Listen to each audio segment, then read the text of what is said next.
Who is my neighbor? This is an important question. In Matthew chapter 22 and verse 36, Jesus was asked, "Teacher, which is the great commandment in the law?" And Jesus said to him, "You shall love the Lord your God with all your heart, with all your soul, and with all your mind. This is the first and great commandment, and the second is like it. You shall love your neighbor as yourself. On these two commandments hang all the law and the prophets." That's verses 37 through 40. All of the other laws that God has given stem from these two commandments. So if we obey them, we will obey the rest.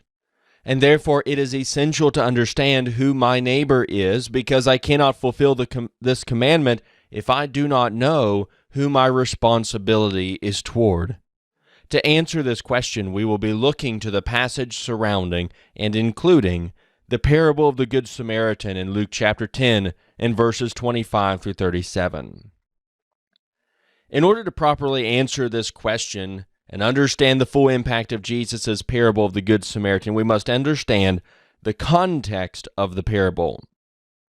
In Luke chapter 10, in verses 25 through 28, it says, "And behold, a certain lawyer stood up and tested him, saying, 'Teacher, what shall I do to inherit eternal life?'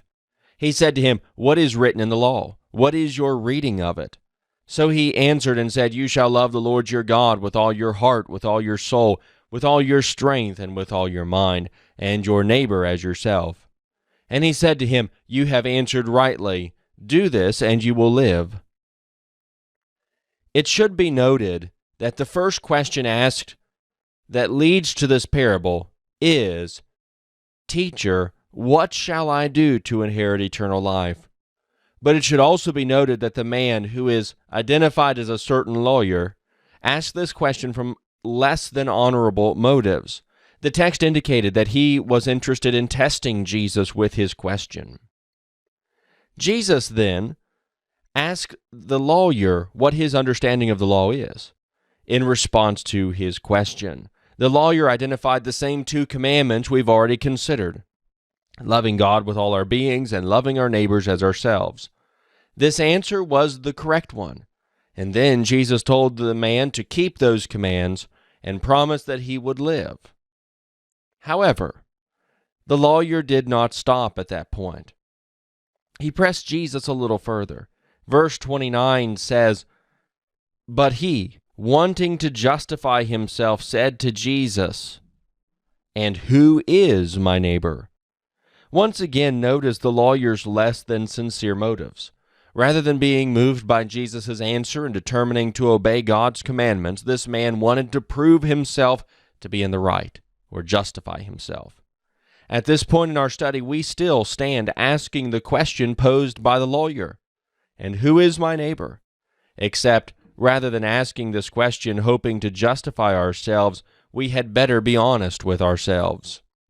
We must seek the right answer to this question in order that we can obey what Jesus has identified as being the second greatest commandment in all of God's laws.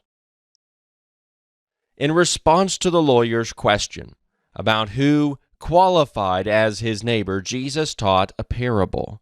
Now, before we read this parable, recognize that a parable is an earthly story with a spiritual application. In this case, the spiritual application of Jesus' parable is to demonstrate who we are neighbors to. Listen to Luke 10, verses 30 through 35. "Then Jesus answered and said, 'A certain man went down from Jerusalem to Jericho and fell among thieves, who stripped him of his clothing, wounded him, and departed, leaving him half dead. Now by chance a certain priest came down that road, and when he saw him, he passed by on the other side. Likewise a Levite, when he arrived at the place, came and looked and passed by on the other side. But a certain Samaritan, as he journeyed, came where he was, and when he saw him, he had compassion. So he went to him and bandaged his wounds, pouring on oil and wine, and he set him on his own animal, brought him to an inn, and took care of him. On the next day, when he departed, he took out 2 denarii, gave them to the innkeeper, and said to him, 'Take care of him, and whatever more you spend, when I come again, I will repay you.' The circumstances Jesus presented in this parable were not far-fetched. Those in Jesus' audience would have recognized that the journey from Jerusalem to Jericho could be perilous because of the thieves who would not only take physical possessions, but would also endanger the very lives of those who traveled. Now, Jesus will use this often played-out scene to demonstrate a powerful example of neighborliness. The man in Jesus' parable fell among such thieves. In doing so, he was stripped of his clothing, wounded, and left laying in a half-dead condition. This man was desperately in need of help, as he was unable to help himself. The next scene of Jesus' parable identifies three different individuals who came along on the same road: a priest, a Levite, and a Samaritan. For the purposes of Jesus' parable, you should recognize a few points. First, all three of these men saw the wounded man. Second, all three of these men had the ability to help the wounded man. And third, all three of these men made a decision either to love or hate this wounded man.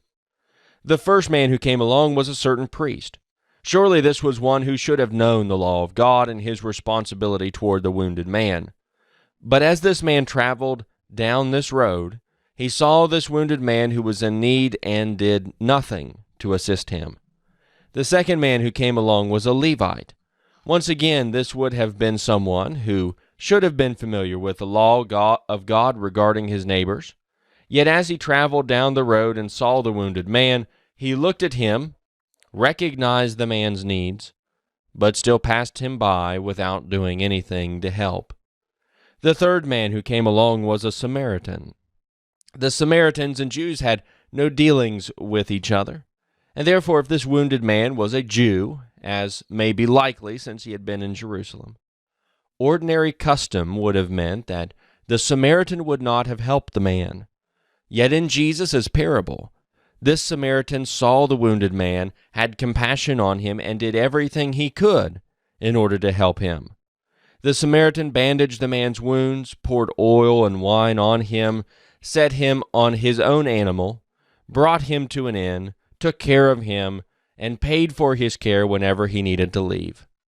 Surely, all of this took time, money, and effort.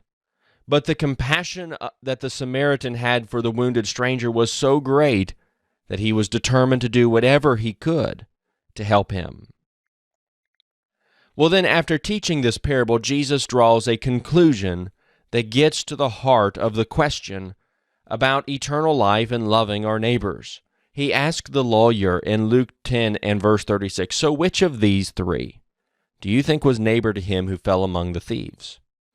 And he said in verse 37, "He who showed mercy on him." Then Jesus said to him, "Go and do likewise." Once again, Jesus' question calls for each of us to evaluate the three passers-by in the parable. So which of these three do you think was neighbor to him who fell among thieves? Certainly it was not the priest or the Levite.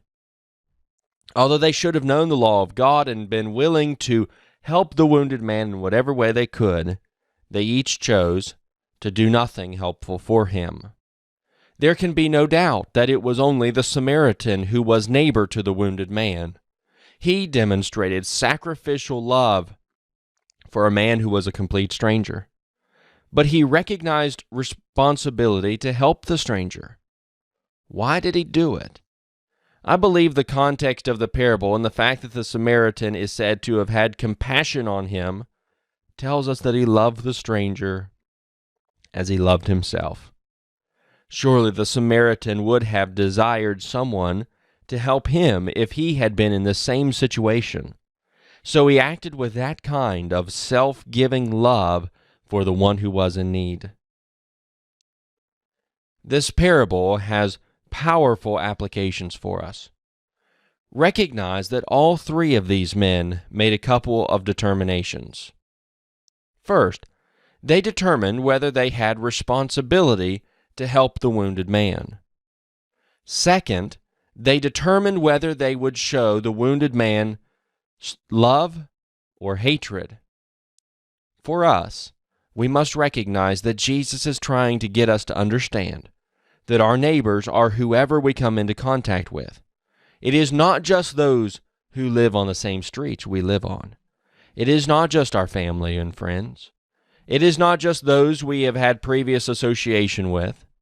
Instead, just as the wounded man in the parable appears to have been a complete stranger to the Samaritan, our neighbors are anyone we come into contact with, who we have the opportunity to demonstrate love toward.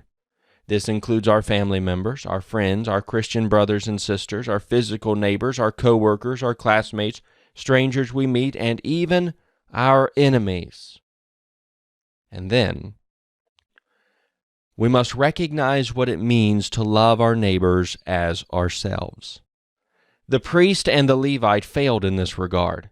They demonstrated hatred toward the wounded man rather than love.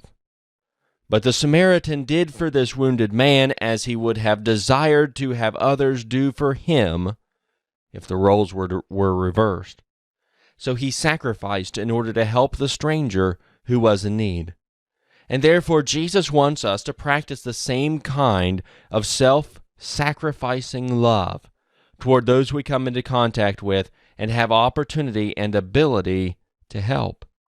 And we must love them in the same way we love ourselves. So as we close this study looking at the question, who is my neighbor? We recognize that my neighbor is whoever I come into contact with. And if I want to be pleasing to God, Jesus teaches me that I must demonstrate my love for these people to the same degree that I love myself. If I fail to do this, I am forsaking the second greatest commandment in all of God's law. But if I obey this commandment, I will fulfill all of my God-given responsibilities toward others.